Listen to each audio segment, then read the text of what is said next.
Subscribe to Color Frames. లార్డ్స్లో Bharat England మధ్య మూడవ టెస్ట్ 4వ రోజు హోరాహోరీగా సాగింది. ఇంగ్లాండ్ రెండో ఇన్నింగ్స్ 192కే ఆల్అవుట్ అవగా 193 పరుగుల గెలుపు లక్ష్యంగా రెండవ ఇన్నింగ్స్ ప్రారంభించిన టీమిండియా 58 పరుగులకే 4 వికెట్లు కోల్పోయి రోజును ముగించింది. ఈ తడబాటు నుండి బయటపడి చివరి రోజు స్వల్ప లక్ష్యాన్ని ఛేదించి విజేతగా నిలుస్తుందా? ఉన్న 6 వికెట్లు చేజార్చుకుని మ్యాచ్ పోగొట్టుకుంటుందా చూడాలి. ఓ గొప్ప అవకాశాన్ని సృష్టించుకున్న టీమిండియా లక్ష్యం చిన్నదే అయినా గెలుపు కోసం కష్టపడుతోంది. అనూహ్యంగా మారిపోతోన్న పిచ్పై తడబడుతోంది. రాహుల్ 33 రన్స్తో పోరాడుతున్నాడు.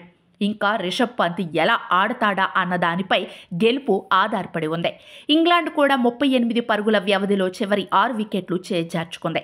వాషింగ్టన్ సుందర్ అద్భుతమైన బౌలింగ్తో మ్యాచ్ గమనాన్ని మార్చాడు. 4 వికెట్లు తీసి ఔరా అనిపించాడు. చివర్లో బుమ్రా కూడా 2 వికెట్లు తీయడంతో ఇంగ్లాండ్ ఇన్నింగ్స్కి తెరపడింది. బౌలర్స్ గొప్పగా రాణించి తమ వంతు న్యాయం చేశారు. ఇక బ్యాట్స్మెన్ ఊపుగా ఇన్నింగ్స్ ప్రారంభించారు. ఇంగ్లాండ్ పేసర్లు పదునైన బౌలింగ్తో పరీక్ష పెట్టారు. రెండో ఓవర్లోనే జైస్వాల్ను డకౌట్ చేయడం ద్వారా ఛేదన అంత తేలిక కాదని భారత్కు త్వరగానే అర్థమైంది.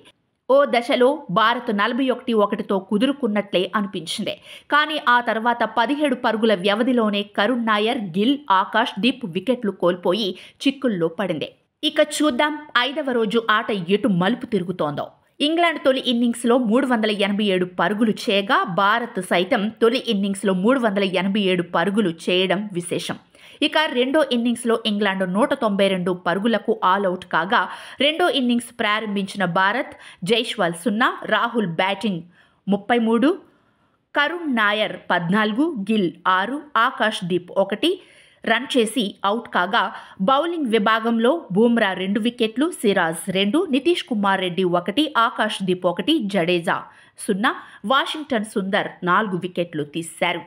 వీడియో మీకు నచ్చినట్లయితే ప్లీజ్ లైక్ చేయండి, షేర్ చేయండి, కామెంట్ చేయండి.